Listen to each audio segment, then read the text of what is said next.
Halo semuanya, pada video kali ini kelompok kami akan menjelaskan tentang pertempuran 10 November Surabaya.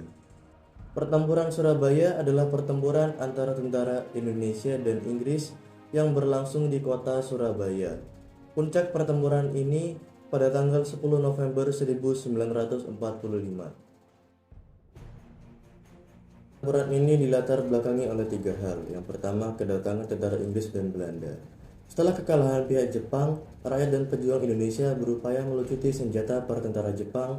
Tentara Inggris datang ke Indonesia tergabung dalam AFNI atas keputusan dan atas nama blok sekutu pada tanggal 25 Oktober 1945 dengan tugas untuk melucuti tentara Jepang, membebaskan para tawanan perang yang ditahan Jepang, serta memulangkan tentara Jepang ke negerinya.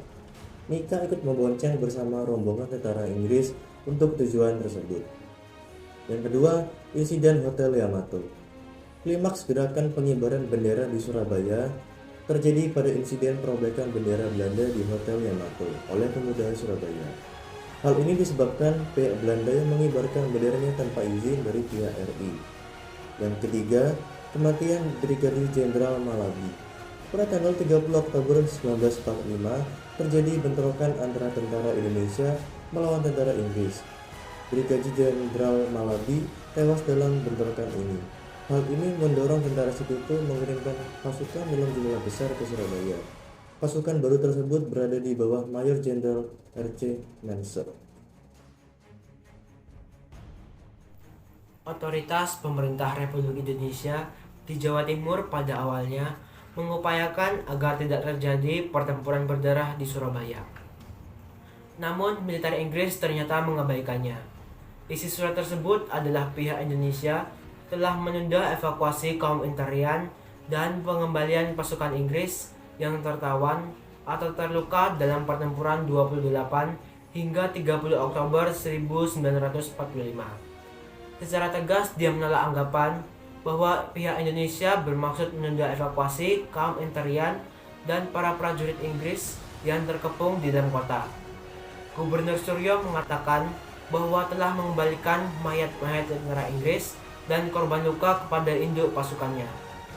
Ia juga mengingatkan Panglima Inggris di Jawa Timur itu kepada kesepakatan antara Presiden Soekarno dan koleganya.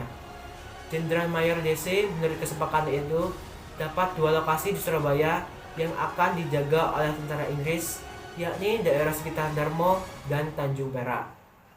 Jika proses pemindahan para tawanan telah selesai, pasukan Inggris dipersilakan mundur ke Tanjung Perak.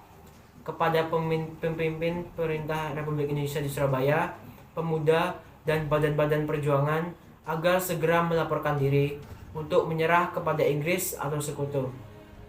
Namun, Gubernur Suryo tetap bersikap tenang menghadapi sikap sombong pihak Inggris. Maka diutuslah lagi Presiden Sudirman dan Jenderal Mayor Muhammad Mangundiprojo untuk menawarkan perundingan dan meminta Inggris mencabut ultimatumnya. Namun Inggris menolaknya. Begitu pula utusan Gubernur Surjo berikutnya, yakni Ruslan Abdul Ghani dan Dr. Sugiri ditolak mentah-mentah oleh pihak Inggris. Pada siang hari, masyarakat Surabaya dikejutkan oleh sebuah pesawat Inggris yang melayang-layang di atas kota. Ultimatum Inggris itu membuat rakyat Surabaya sangat marah. Begitu tujuan pamflet reda, nyaris seluruh sudut Surabaya dipenuhi pemuda dan sekelompok bersenjata. Pertemuan pemuda dan kaum bersenjata di Surabaya memutuskan mengangkat Sungkono sebagai Komandan Pertahanan Kota Surabaya dan Surajman. Gubernur Suryo menerima laporan mengenai keputusan para pemuda Surabaya.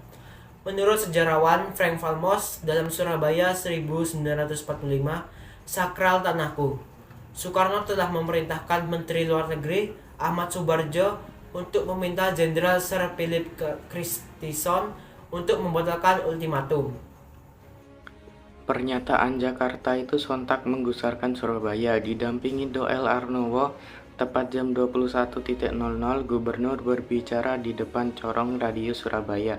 Juga sekarang dalam menghadapi ultimatum Inggris, kami akan berpegang teguh pada pendirian ini. Usai pidato itu, Surabaya dicengkam semangat perlawanan yang sangat kuat. Mereka coba menahan laju tank dan infanteri Inggris, sehingga membuka celah para pejuang melakukan penyergapan. Surabaya sedang bersiap menghadapi badai besar. Tepat jam 06.00 pada 10 November 1945, tentara Inggris membombardir Surabaya yang berlangsung diikuti serbuan tank dan infanteri dari hari ke hari. Surabaya menjadi lautan api dan mayat. Tentara Inggris sempat terkejut menghadapi perlawanan rakyat Surabaya. Salah satu tokoh penting dalam pertempuran ini adalah Bung Tomo, bernama asli Sutomo. Bung Tomo dikenal sebagai orator yang mampu membangkitkan semangat rakyat Surabaya untuk berjuang melawan sekutu. Bung Tomo merupakan pemimpin BPRI pada pertempuran 10 November 1945. Bung Tomo memiliki pikiran dan pandangan-pandangan yang kritis sehingga dianggap membahayakan stabilitas nasional.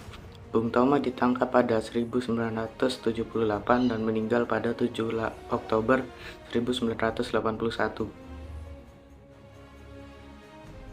Setelah 3 minggu yang penuh dengan keributan dan perjuangan, tentara Inggris menang. Pertempuran ini menelan korban nyawa hingga ribuan jiwa. Surabaya pun hancur lebur. Salah satu tokoh yang berperan besar mengobarkan semangat perlawanan rakyat Surabaya dalam pertempuran ini adalah Bung Tomo. Dampak dari peristiwa bersejarah ini menewaskan setidaknya 6.000 sampai 16.000 orang dari pihak Indonesia, sedangkan korban tewas dari pasukan sekutu kira-kira sejumlah 600 sampai 2.000 orang. Tak hanya itu, tidak kurang dari 200.000 orang yang terdiri dari rakyat sipil terpaksa mengungsi dari Surabaya ke daerah-daerah yang lebih aman akibat pecahnya pertempuran tersebut. Pertempuran Surabaya juga telah menggerakkan perlawanan rakyat di seluruh Indonesia untuk melakukan perlawanan. Setahun setelah peristiwa itu, yakni pada 10 November 1946, Presiden Soekarno menetapkan bahwa setiap tanggal 10 November diperingati sebagai Hari Pahlawan dan diperingati hingga saat ini. Selama banteng-banteng Indonesia masih mempunyai darah merah yang dapat memiliki tarik dan putih, merah dan putih, maka selama itu tidak akan kita mau menyerah kepada siapapun juga. Saudara-saudara rakyat Surabaya, siaplah, keadaan genting. Tetapi saya peringatkan sekali lagi, jangan mulai menembak. Baru kalau kita ditembak, maka kita akan ganti menyerang mereka itu. Kita tunjukkan bahwa kita ini adalah benar-benar orang yang ingin merdeka. Dan untuk kita, saudara-saudara, lebih baik kita hancur lebur daripada tidak merdeka. Semua yang kita tetap merdeka atau mati. Dan kita yakin, saudara-saudara, pada akhirnya pastilah kemenangan akan jatuh ke tangan kita. Sebab Allah selalu berada di pihak yang benar. Percayalah, saudara-saudara, Tuhan akan melindungi kita sekalian. Allah